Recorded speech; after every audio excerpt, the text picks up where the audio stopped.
a bird on a tree. I'm just sitting here. I got time. It's clear to see. From up here, the world seems small. We can sit together. It's so beautiful, you and me. We meant to be in the great outdoors, forever free.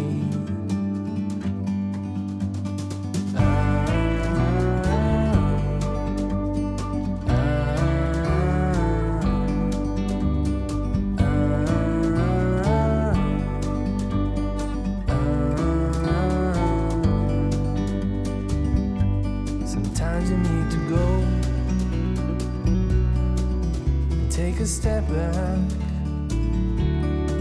to see the truth around you. From a distance you can tell.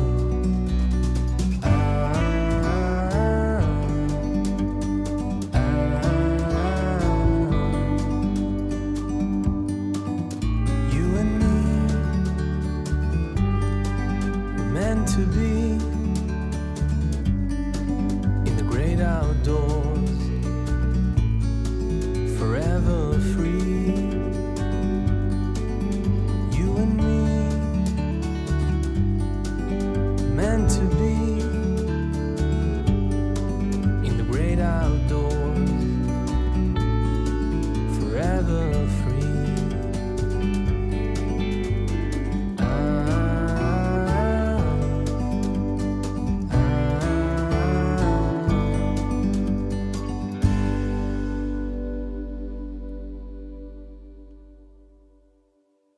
그 금년에 수해가 이 부여도 지금 수해 지구예요. 그러니까 금강이 그 세종시 거기가 합강이라는 데가 있는데 거기서 전라북도 무주 이쪽에서 발원한 물이 금산 대전을 거쳐서 이제 이렇게 올라오고 충북에서 이제 미호천을 따라서 합쳐져서 합강이라고 그래요. 거기서 쭉 이제 금강이 지금의 세종시 앞을 지나서 창벽이라는 데를 지나서 이제 공주로 해서 이제 한 바퀴 돌아서 부여, 논산, 이제 어디야 서천, 군산으로 빠져 나가는 거죠. 옛날에는 그 고속도로 교통 요충지가 강이야 강. 그래서 어쨌건 뭐 그 고구려가 먼저 생기고서 고구려 잘 아시는 대로 삼국 건국 과정이 고구려가 먼저 생기고 이제 이어서 백제가 생겨서 백제가 이제 고구려랑 같이 못 있으니까 내려온 게 지금 오늘날의 수도 한성이에요. 한양이라고도 하고 옛날에 한성. 그래서 우리가 이제 문화재 하는 사람들은 서울 한양 한성 백제를 그냥 한성백제라고 해요. 한성백제. 위례성인데죠. 그러니까 그렇죠. 뭐 여러 설이 있는데 뭐 지금 송파, 뭐 하남 그쪽이 이제 그렇고. 근데 이제 거기서도 고구려를 잘 방어를 못해서 여러분들 역사에서 배운 듯이 뭐 계로왕 뭐 이런 사람들이 싸움하다 죽고 그래 갑자기 이제 남쪽으로 내려온 게 이제 공산성이에요. 그 이유는 아까 얘기한 금강이 교통의 요충지도 되지만 그 공산성 쪽에서 보면 방어적인 역할을 하니까 공산성에 이제 그래서 이제 옛날엔 공산성이 있는 나루터가 도움이 이리 오셔. 그래서 이제 그 나루터가 웅진이라고 해서 그래서 이제 웅진 백제 이렇게 요즘 공주 백제라는 말도 쓰지만 옛날 그냥 웅진 백제 이렇게 얘기를 해요. 근데 이제 웅진백제가 도읍지로는 세종시도 뭐 신도시 뭐 이런 얘기가 많이 나왔지만 이 천도를 한다는 게 쉬운 얘기는 아는데 일단 공산성이 좋은 점은 방어가 좋고 산세가 많기 때문에 주변에 계룡산 뭐 산이 많기 때문에 방어로는 좋은데 태평 시절에는 좀 농토가 적고 그래서 이제 공주 그러니까 문영왕 우리가 아는 그런 그 시절부터 이제 왕도 도시로서는 좀 좁다 이런 생각을 했던 것 같아요. 그래가지고 지난 6월 달에 갔던 데가 부여 우리가 대조사 그 임천 성산성 가림성이 그 성산성이 중요한 게 그게 기록에 보면 삼국사기 이런 데 보면 이미 500년경에 동성왕 때 이쪽 지역에 성을 쌓고 이쪽 부여에 관심을 가졌던 것 같아요. 부여에 관심을 가졌던 것 같아요. 그랬는데 이제 성왕이라는 분이 굉장히 그 적극적이고 리더십이 강한 분인데 이거 공주에서 있어서는 안 되겠다. 이제 부여 이제 천도해야 되겠다는 생각을 한 것 같아요. 그래가지고 여러 왕도를 물색을 하다가 이제 찾은 곳이 사비, 오늘날의 부여 같아요. 근데 여러 문제는 있었던 것 같아요. 공산성의 공주 웅진 수도에 비해서 이 장점은 이 사비 지역이 우선은 보시다시피 평지고 농토가 많고 금강가고 그 다음에 뭐 오늘날의 해석이지만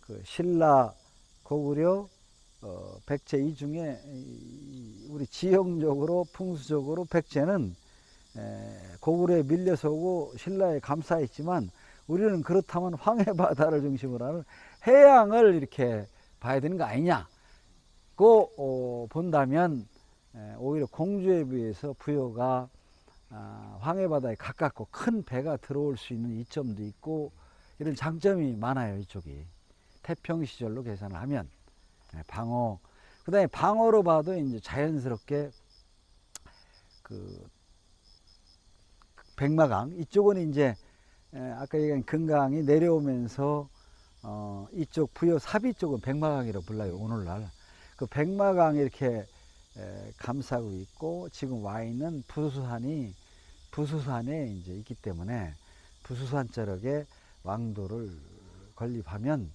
좋지 않겠냐 해서 단점 중에 하나는 아까도 수해 입은 얘기를 했습니다만 지대가 낮고 이건 저지대야.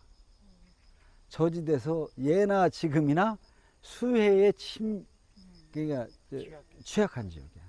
이번에 그 수해에 가장 피해를 많이 본 데가 세종시 하류 지역, 공주 지역이죠. 공산성도 가라앉았으니까 굉장히 이례적인 일인데, 그 다음에 청양, 그 다음에 부여는 지금 뭐 이 읍내는 아니지만 지금 저지대는 농토가 거의 다 그 침수를 당했어요. 그래서 그런 측면이 이제 굉장히, 그래서 그 당시는 사람이 여기 사비성은 살 데가 못 돼서 사람이 안 살았을 것으로 봐요. 그 이유는 침수 지역이라서 제방공사 이런 게 어렵고 또 지대가 낮고 하니까 늪이었다 이렇게 생각을 해요.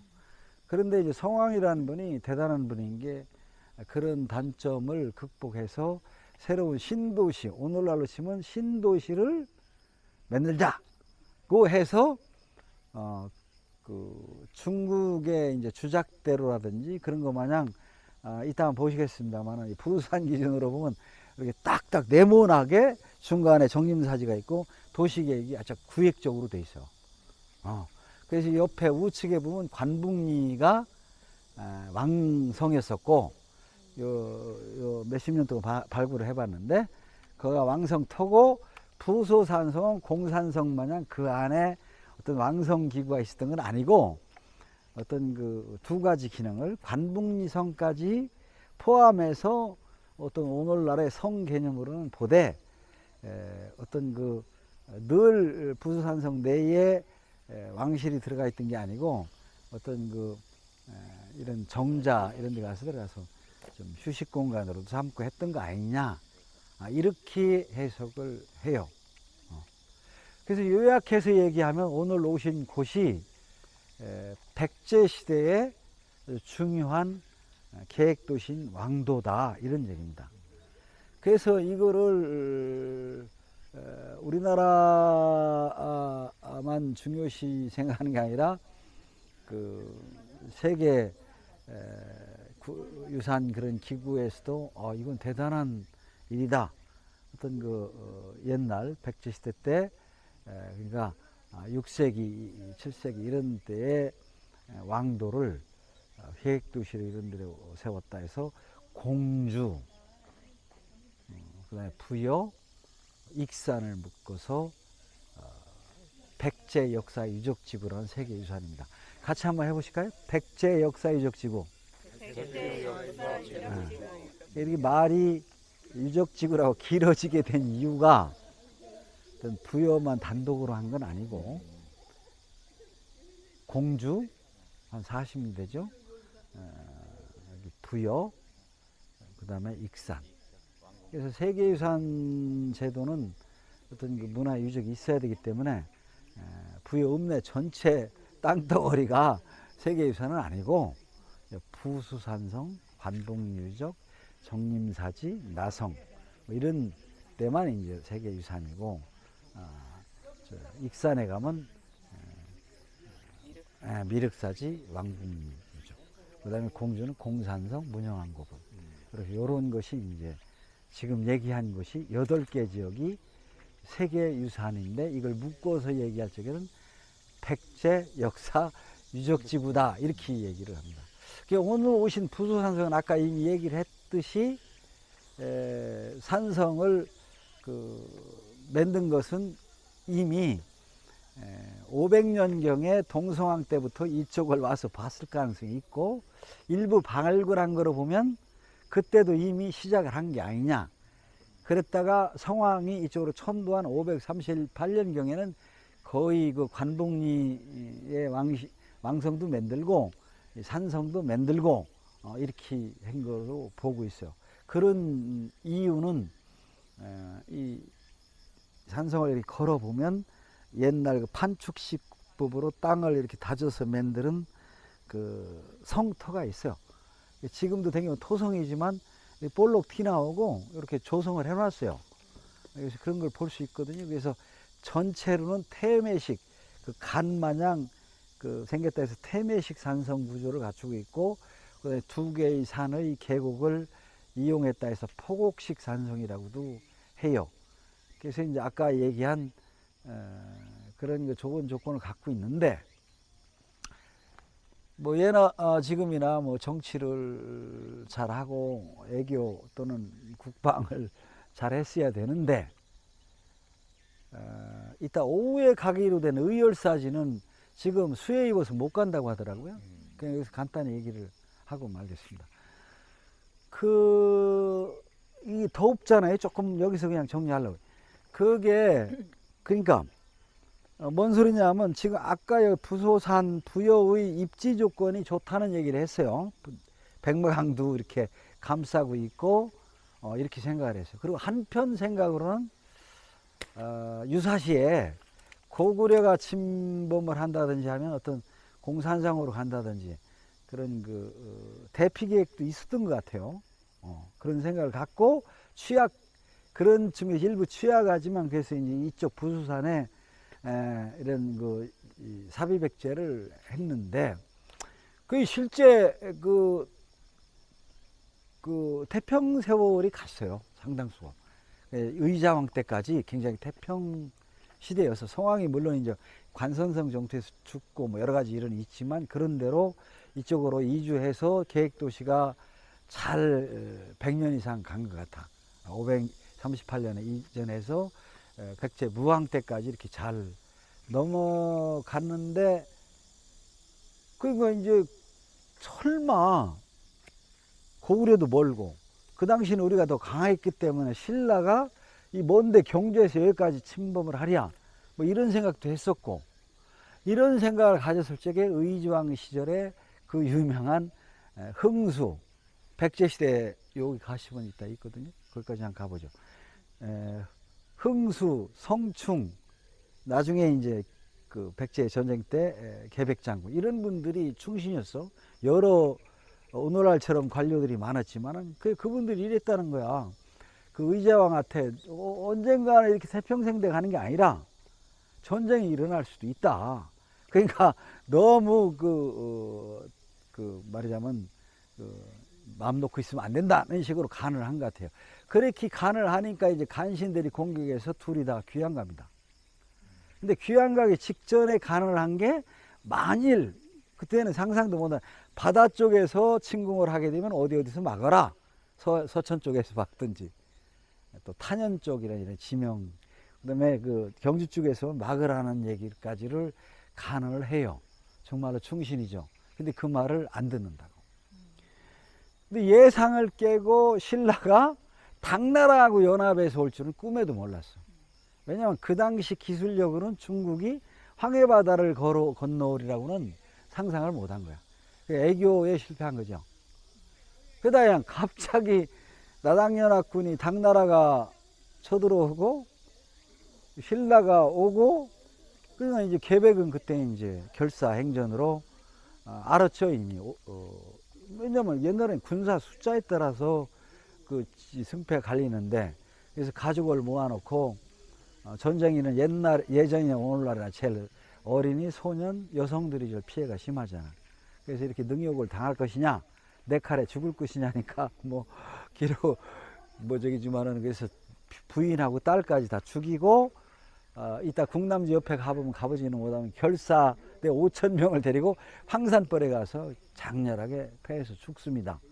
그리고 이쪽은 당나라 군대에서 나당연합군에 의해서 갑자기 함락돼요. 그래서 이제 기록에 의하면 우리가 전설로는 그 당시 망할 적에 관봉이 있던 유적이 태평 시절이니까 뭐 궁녀가 3,000명이 됐겠어요. 한 300명이 됐겠지. 그래서 그분들이 이따 가보신다 낙함에 가서 빠져 죽었다 해서 원래는 타사함이다 이랬는데, 이제 시인 묵객들이 조선시대에 팔자 좋게 뭐 시나 글에 김동인의 소설 이런데 이제 삼천궁저 얘기가 나와서 거기 한술 더 떠서 이제 거기에 그 당시 일본하고도 결혼했으니까 일본인 사람도 껴있었다 해서 일본 사람도 그렇게 알고 있어요. 일본 사람 해설할 적엔 일본, 왜냐면 그때는 굉장히 그 교류가 좋았거든요, 우리 백제하고는.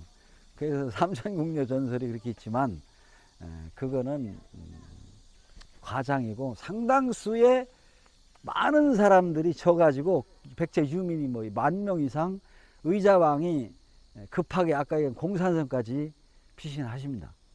왜냐하면 발굴 결과 그런 흔적이 나왔거든요, 말대로.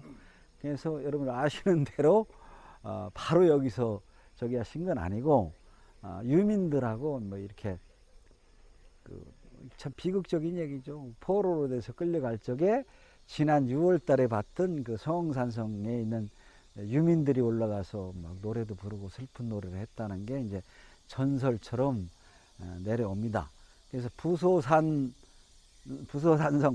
하면 여러 가지 애환이 깃든 그런 산성이에요. 그래서 이제 그 당시에 믿거나 말거나 하지만 저희 중학교, 저는 옛날 연기군이었는데 지금 세종시인데, 그때 저는 직접 아는 것 같은데 선배들 수학여행을 부여로 왔었어요. 제일 그 호기심이 많았던 게 백제 망할 적에 저기 와서 창고를 태웠다는 거야. 군창지를 태웠는데 그때 태운 쌀이 남았다는 거야. 그래서 탄함이라고 해서 그 얘기를 전설처럼 들었고, 옛날에 문화재 관리가 아니니까 실제 파면 그때 타담한 쌀을 갖고 오고 뭐 이렇게 했다는 전설적인 얘기가 지는데, 실제로 시간 내서 가보면 그걸 발굴해서 군창지, 그 당시 그 우리 백제 나당에 의해서 망할 적에 불타버린 군창지, 그런 터도 남아 있고 그런 비극적인 곳입니다. 그래서 제가 한국전통문화대학교 교육원장 할 당시에 제가 사는 곳이 이쪽 쌍북리라고 그쪽에 살았는데, 그래서 부수산을 자주 왔어요. 자주 오면 비 오고 하는 날이나 자주 오면 저 안에 가면 제가 제일 좋아하는 코스는 장소는 문화재는 아니지만 궁녀사라는 절이 있어요. 같이 해보세요. 궁녀사. 궁녀사. 옛날부터 문화재는 아니에요. 아까 삼충사라고 해서 말하자면 백제시대 충신들이죠. 흥수, 성충, 계백장군을 모신 사당은 우리 역사적으로 다 많이 아는 아주 삼충사의 큰 사당이 있어요. 여기만 있는 곳이 아니고 여러 곳에 있습니다. 백제 지역에. 근데 궁녀사는 그렇게 오래된 건 아닌데, 거기 그 궁녀사라는 사당을 들어가 보면 한 몇십 년 전에 제가 아시는 부친이 그린 그 왕비가 있고 궁녀가 옆에서 이렇게 하는 분들인데, 그래서 그 당시에 아마 3,000명은 아니어도 궁녀가 많이 죽었을 거 아니에요. 그런 원혼을 달리기 위해서 사당을 짓고 그런 단청을 해놓고, 어떤 분인지 모르지만 공식적으로 제로 지겠지만 가끔 와서 청수도 올리고 하는 것 같아. 백제시대. 그래서 나는 거기가 제일 좋아요. 그래서 가만히 거기 앉아 있으면 그 궁녀사라는 사당 안에 있으면 얼마나 우리 그 단청 하시는 그분이 잘 그려놨는지, 마치 그 옆에 시중 두는 궁녀의 눈길이 내가 이렇게 움직이는 데 따라서 궁녀가 날 쳐다보면서 쫓아오는 것 같은 그런 애절한 느낌. 아직도 그런 비극적인 역사는 계속되고 있다는 생각을 가끔 합니다. 그래서 우리 집사람이 전화해가지고 왜 안 와? 미쳤어? 왜 있으면 제가 거기가 있는 겁니다. 그래서 굉장히 그 궁녀사를 보면 궁녀가 떨어졌다는 그런 낙함 전설도 있지만, 백제가 망할 적에 틀림없이 3,000명은 아니어도 상당수의 궁녀가 죽었을 가능성도 있고, 아까 얘기한 대로 몇만 명 되는 그런 유민이 중국까지 끌려가서 죽었다는, 그래서 예나 지금이나 그 나라가 중요하다, 이런 생각을 해봅니다. 대부분 오늘 보는 코스가 정림사지도 소정방이 세운 탑이에요. 그런 그런 저희가 되겠습니다. 이 정도 마치고 혹시 질문 사항 있으시면 시작 전에 질문을 들었어야 되는데, 그래도 한번 제가 아는 대로 답변 드릴게요. 한번 얘기해 보시오. 누가 어디가 있어? 우리 대표님이 한번 질문해 보시오. 그럼 결론적으로 신라가 외교를 잘했네? 그럼요. 네, 외교를 잘해갖고 이렇게 된 거네. 그게 그러니까 예나 지금이나 척이나 그 굉장히 그 뭐라고 할까, 척지면 안 되는 게, 우리 백제가 그 이 싸움하는 과정에서 신라를 굉장히 애매했어요. 그래서 자기 누이도 막 죽이고 사위도 죽이고, 그래서 그 안갚음을 하려고 막 칼을 갈았지. 그러한 동안에 우리 그 백제는 그 다음에 이제 조금 덧붙이는 얘기는, 지금도 오늘 얘기한 역사의식이 중요한 게, 화랑이라는 게 있었어요. 신라는 그리스 로마 시대도 그렇고 옛날에는 동성애 비슷한 게 있었어요. 오늘날도 그렇지만 군인을 지금 20세에 가지만 제일 청소년이 정신이 맑고 아름다운 때가 청소년입니다. 그러니까 화랑이 아주 애들 보면 이쁘잖아요. 특히 서양 애들도 보면 소년기 때 아주 이쁩니다. 그래서 이제 그 남자 화랑들만 뽑아서 그런 이제 그게 이제 말하자면 오늘날의 군 마냥, 민간 군 마냥 그런 화랑 제도가 정치 제도까지 발전하는 게 있었는데, 우리가 결정적으로 진 이유 중에는 백제는 그런 게 화백회의라든지 화랑 제도라든지 이런 게 하다가 우리 나당에 망할 정도 되면은 화랑이 굉장히 극성합니다. 그러니까 여기 장군 중에 화랑이 쫓아왔어요. 그래서 우리가 화랑반창 이런 얘기 들었잖아요. 교과서에서. 실제 계백장군이 훨씬 더 전술적으로나 전투는 잘했어요. 근데 진 이유 중에 하나가 화랑 때문에 졌어요. 왜냐하면 황산벌 전투에서 화랑을 잿멀죠. 그러니까 장군의 아들을 소년이죠. 미소년을 그 군인들은 다 아는 거야. 미소년을 앞장서서 혼자 기 들고서 야 이 개백아 하고 막 뛰쳐나오니까 개백이 애니까 웃으면서 2번을 살려줍니다. 근데 이제 한탄을 하는 게 개백이 한탄을 하는 게 아 이제 우리는 다 죽는구나. 왜냐하면 전쟁이라는 것은 이게 사기인데 쟤를 죽이면 애를 죽이면 저 맨 오합지주 인원수는 많지만 뭐 5천에 이길 수 있는데 저게 heb심에서 달라들으면 지잖아요. 그 마지막에 탄식을 하면서 할 수 없이 장수가 3번씩이나 화랑이 오는데 안 죽일 수 있어요. 죽였죠. 그러니까 걔들이 다 전략했죠. 그쪽 장군 아버지가 그 아버지가 같이 왔으니까 아버지가 있는데 거기 옆에 따라오던 놈이 그 목 잘린 걸 들고 가면서 계백 장군이 우리 아들 우리 소년 화랑을 죽였다니까 와 달라들어서 다 전멸합니다. 그래서 5천결사대가 결국은 화랑의 그런 앞선 그 전술에 의해서 무너진다는 그런 얘기도 있어요. 네. 그러니까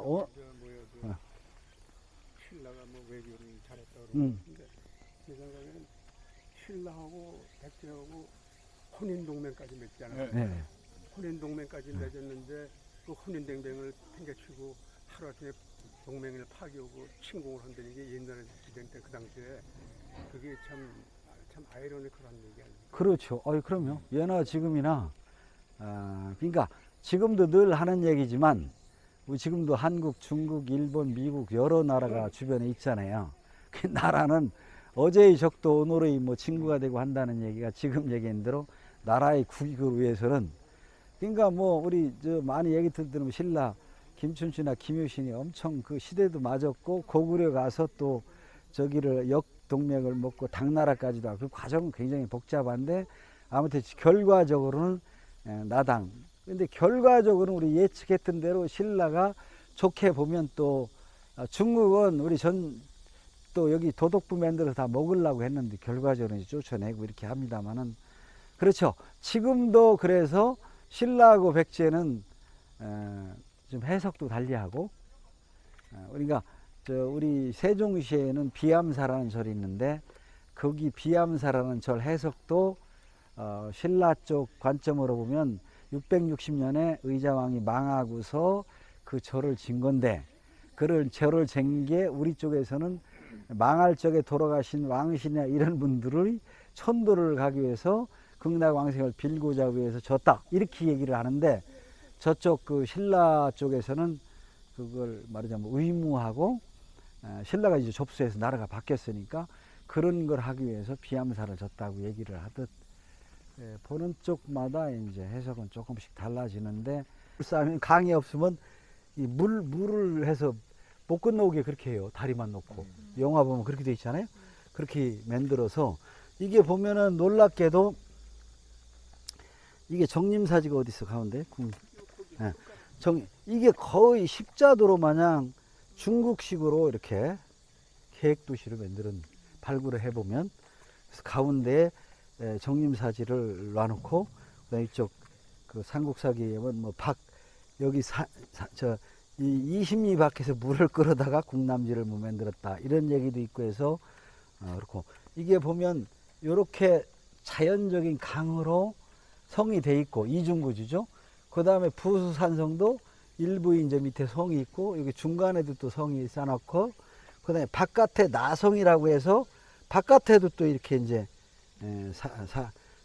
성을 쌓아놓고 그 밖에 죽음의 공간인 그 능산지 고분 같은 걸 만들고 그래서 이중구조다 이렇게 해서 계획도시라는 얘기를 오늘날 하는 거예요. 그래서 오늘 저희들은 여기 어디야 들어 삼충사 여기까지 갔다가 다시 이렇게 가서 우리 구두레 유적으로 빠져나갈 거예요. 이렇게 의열사는 성충, 흥숙, 계백 플러스 아까 얘기한 이존호, 그 다음에 정택내 뭐 이런 분들을 5분을 모시고 이제 사당을 만드는 등이 이제 의열사라는 다른 곳인데 여기는 그 부수산 내에 백제 시대 때 아까 망하는 과정에서 그 직전에 충신들을 그 유명한 성충, 흥수, 계백. 그 세 명이라 삼충. 여기는 공식적으로 군수님이 제사를 지냅니다. 그래서 아까 제가 얼핏 얘기했지만 의자왕 시절에 잘못된 정치를 뭐 기다고 하고 아니다고도 하는데 처음에는 효자고 잘하는데 의자왕이 너무 여성 뭐죠? 맨날 얘기 황혼무도하다. 그래서 이제 망했다는 거거든. 근데 그게 아니라는 사람도 많은데 아무튼 그럴 가능성이 있어요. 예나 지금이나. 그래서 그걸 충신이 가나다가 옥중에서 죽었고 흥수도 아까 얘기한 백강 탄혈을 방어하고자 이렇게 건의를 했는데 간신들이 반대로 시키지 못했고 계백장군은 아까 얘기한 대로 자기 가족 부인과 딸마저 칼로 베고 그러니까 결사항전이죠. 배수진을 치고 참 기가 막힌 얘기죠. 황산벌에서 아까 얘기대로 김유신 장군의 5만 대군 네, 맞서 5천 명이 중가부죠. 그죠? 그래서 그런 충신들인데 백제문화재 때 여기서 삼충 제사도 지낸다 이런 얘기가 이렇게 쑥 이게 배우는 게 필요해요. 군인이라든지 이런 사람들은 나라를 지키기 위해서 한번 그래도 여기까지 와서 들어가 볼게요. 충신 성충 아까 얘기했었죠. 성충 공상 이쪽은 가운데 계신 분들은 백제충신 좌평 흥수공상 제일 끝에가 군인으로 그리셨죠. 계백장군상. 그래서 아까 누차 얘기했지만 이런 역사의식은 필요해요. 오늘날도 전쟁에 앉는다는 보장 없잖아요. 그럴 경우에 이런 훌륭한 분들이 나라를 구해야 된다 이런 생각을 합니다. 그러나 제가 볼 적에는 관심을 많이 갖는 게 뭐 구석기, 청동기, 뭐 신석기 옛날 문화재도 중요하지만 현재의 역사도 중요하고 그 다음에 우리가 불행하지만 근대기 일제강점기가 요즘은 많이 조명을 받습니다. 그래서 군산에 일제강점기 때 세운 세관이라든지 걔들이 우리나라 완전히 먹은 줄 알고 절까지 똑같이 지어놨어요. 동국서라고. 일본에 안 가도 누가 봐도 가면 일본 절이 그대로 남아있고 그게 이제 우리 일제강점기잖아요. 뭐 100년 전 얘기니까 그런데 관심이 많고 이제 그 전이 조선시대인데 그래서 이제 부여하면 머릿속에 백제 뭐맨 멸망한 얘기 이런 얘기만 할 게 아니라 이렇게 시대적으로 다양한 소재를 해야 관광도 되고 여러 측면에서 좋다.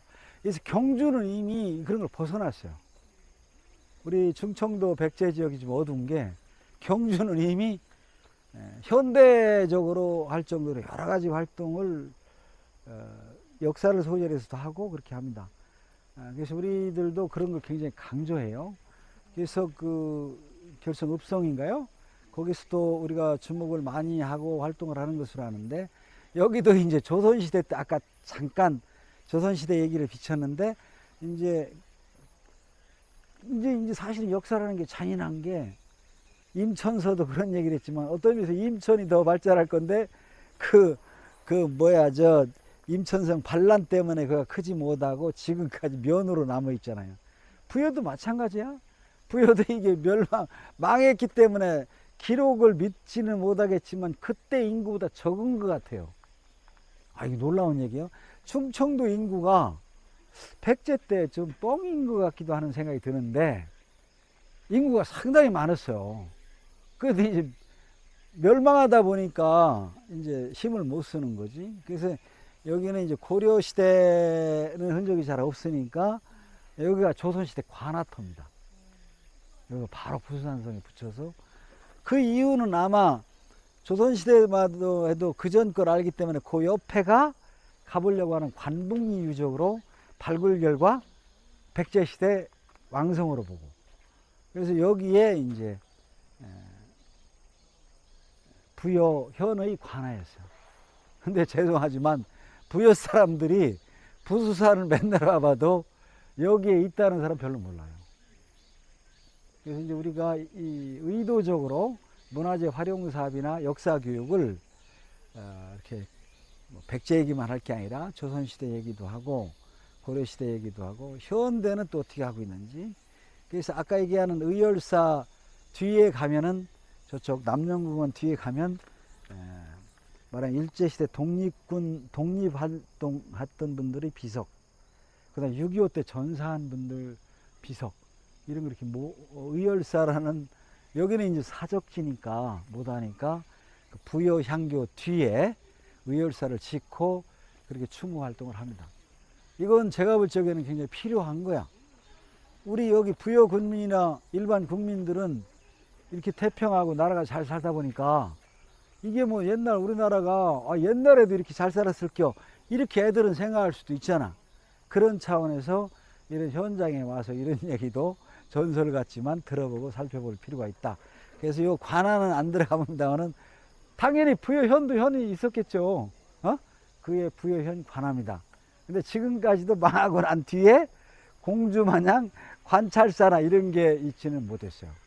이건 부여 사람들은 정말 땅을 치고 언젠가 부여를 진흥시켜야 될 필요가 있는 거야. 그래도 뭐 우리 다 아시는 대로 동아시아에서는 최고 흥성했던 백제가 뭐 중국 베트남까지 뭐 기구가 있었다는 거 아닙니까? 우리 최고의 시절에는. 근데 현재로서는 의보로 이렇게 남아 있는 건 좀 그렇잖아요. 그래서 이게 조선시대 관아. 네, 그 정도 마칠게요. 네. 물 드릴까요?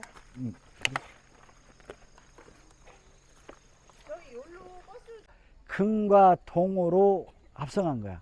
그래서 금동으로 돼 있어. 요 칼은 향로야. 그래서 백제 금동 코 대향로 같이 해요. 백제 금동 대향로. 우리 산소 모시는 곳이 있는데 거기에 돌아가신 분들 사찰에서 모시는 절터가 있는데 거기를 몇십 년 전에 발굴하다 보니까 저는 귀도 닳도록 많이 얘기를 들었는데 어느 날 발굴하다가 저 꼭대기만 좀 봐서 저게 뭐예요? 발로 이렇게 쳐다보니까 이게 파보니까 저런 귀중한 유물이 나와서 지금 아까 금방 얘기한 백제 금동 대향로라는 어마어마한 유물이 나왔습니다. 문화재 하는 사람들이 이런 얘기를 하면 못하지만 놀랍게도 저 시기에, 그러니까 백제 시기에, 지금 의도왕 때로 보여지는데 백제 왕들 시절에 부여 사비백제 시절에 그 시기에 6세기 7세기에 나온 유물로는 저거보다 좀 아주 없는 건 아니지만 중국에 약간 훨씬 더 이거보다는 조형이 떨어지는 게 있지만 전 세계에서 세계래야 뭐 당시는 중국이 최고 발전했으니까 중국도 없고 일본도 없는 세계에서 유례가 없는 어마어마하게 잘 만드는 저런 대형로가 있다, 이런 얘기입니다. 저거는 지금 알아보기 쉽게 색깔을 저렇게 했는데 그렇지는 않아요. 그냥 금동으로 돼 있는데 저렇게 하단부는 용이나 이런 지하세계, 물세계, 그래서 거기서 연꽃이 쫙 피어오르게 연잎이 이게 악년이라고 돼 있죠. 그렇게 하고 저걸 돌리게 해야 돼 있는데 중간에 이렇게 이제 저기 360도 돌아갑니다. 거기에 이제 넣어서 그 안에다가 향을 피워야 할 거 아니야. 향을 피우면 이제 그 위에 이제 산처럼 보이는 게 베리벨산이 다 있다는 거야. 저렇게 작으면 한 1m. 그 작은 데에 베리벨산이 다 있고 별이별 동물이 우리나라 그 당시에 없던 코끼리도 있고 물개도 있고 별이별 동물이 36개 뭐 저 조그만 데에 그렇게 엄청난 조각을 해댔고 그 기술이 좋다는 얘기 계속 하는 거야. 조각가에.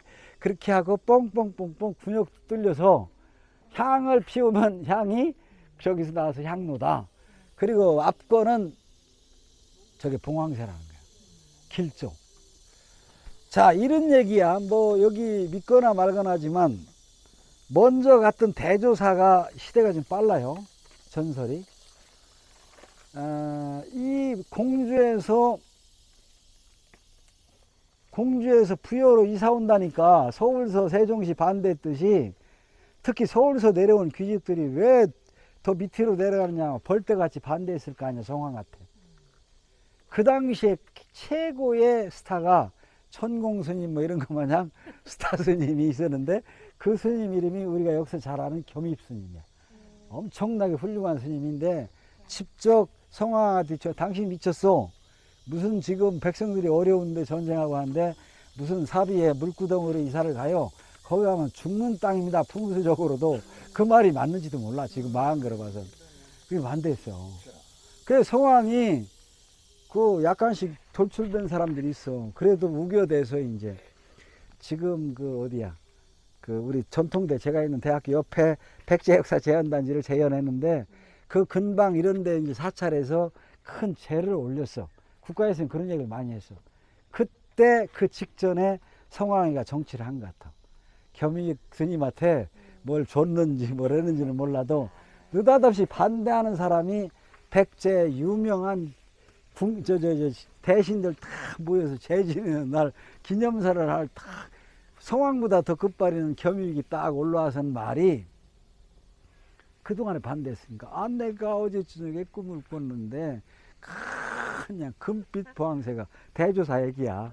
펄펄 날아오르는데 그게 내리는 데 보니까 여기 백제삽이더라. 이게 길지니까 이건 하늘에 계시다. 이래서 옮기는 겁니다. 그래서 봉화 그러니까 이게 아주 거짓이 아닌 게 대조사를 저랑 갔다 온 분들은 왜 저런 새를 그렇게 중요시 생각하는지 그래서 그 당시도 이미 아주 거짓은 아닌 것 같아. 그러니까 봉황을 저렇게 제일 꼭대기에 올려놓고 그래서 이런 아주 어마어마한 이런 백제금동 대학로가 진품은 국립부여박물관에 있는데 여관에서는 출장을 잘 안 가고 국박에는 한두 번 가지 전장을 잘 안 갑니다. 실제 진품을 보면 어마어마하고 그다음에 하나 덧붙이면 저는 전국에 희한한 사람을 많이 아는데 이상한 사람을 나도 천공 같은 이상한 사람 많이 아는데 기업가도 많이 아는데 어디 유명한 중소기업가를 조개서 저 어디야 삼성동에 가면 봉은사라고 있거든요. 강남 한복판에 있는 중소기업 회장실에 들어가는데 이게 복제품이 많아요. 똑같이 만들어서 그걸 복제품이란다.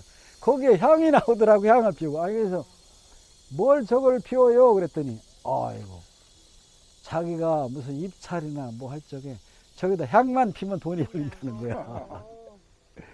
그런데 저는 진짜 배기로 이만한 크기로 갖다 준 걸 난 남 주고 갖고 있지 않는데 얼마나 바보야 내가. 그래서 이 가끔 합니다. 내 복이 그거밖에 안 드는 거야.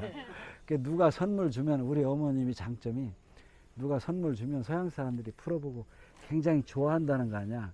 근데 옛날 우리 선비들은 그런 걸 별로 쳐다보지도 않고 했는데 요새 와서 제가 후회해봐야 뭔 소리지.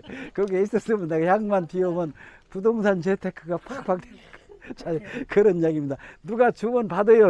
그래서 남 주지 말고. 백제 동그랗게 생긴 기둥 올렸던 원형 조석 이거는 주공 기둥 들어가는 그런 거로 써놓은 거예요. 그러니까 여기서 나온 건데 이게 이런 거로 봐서는 집도 있고 뭐 이러니까 백제 왕궁터다. 그래서 관북리 유적이 사적지로 지정됐어요. 엄청 뜨겁네. 어디로 가야 돼 지금? 저리 가야죠. 옛날에는 콘크리트 이렇게 목곽으로 만들었다는 거지. 그러니까 여기가 궁궐터니까 왕들 뭐 잡수라고 시야이 같은. 땅속이라서 이게 온도 변화가 좀 적고. 그렇지. 여기 벽체하고 이게 다 그늘로 돼 있으니까. 그러니까 채소 같은 거 보관할 때 오래 가니까 냉장고에 가야 하는 거지. 그렇지. 냉장고. 그런 거. 참 머리 좋아요. 그러니까. 좀 지혜로운 것 같아 우리 사람들이요. 그죠? 지금 뭐 우리 사는 거하고 별반 차이 없잖아. 그러니까. 그럼. 가게 아까 얘기대로 여기 사람이 많이 살았던 것 같아. 이사하고서. 지금 규모랑 거의 비슷했을 것 같아. 저 주변까지 치면. 컸던 것 같아.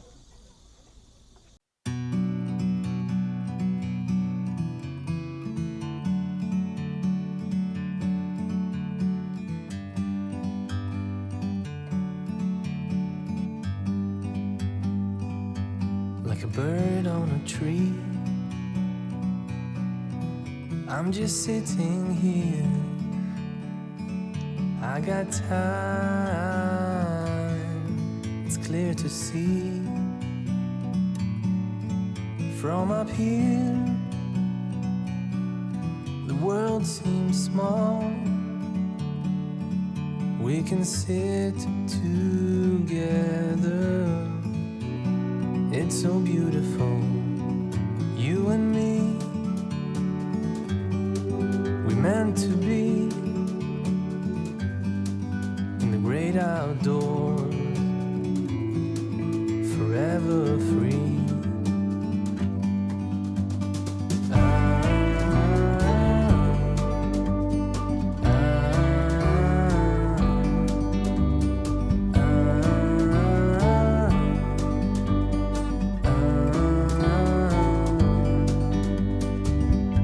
Sometimes you need to go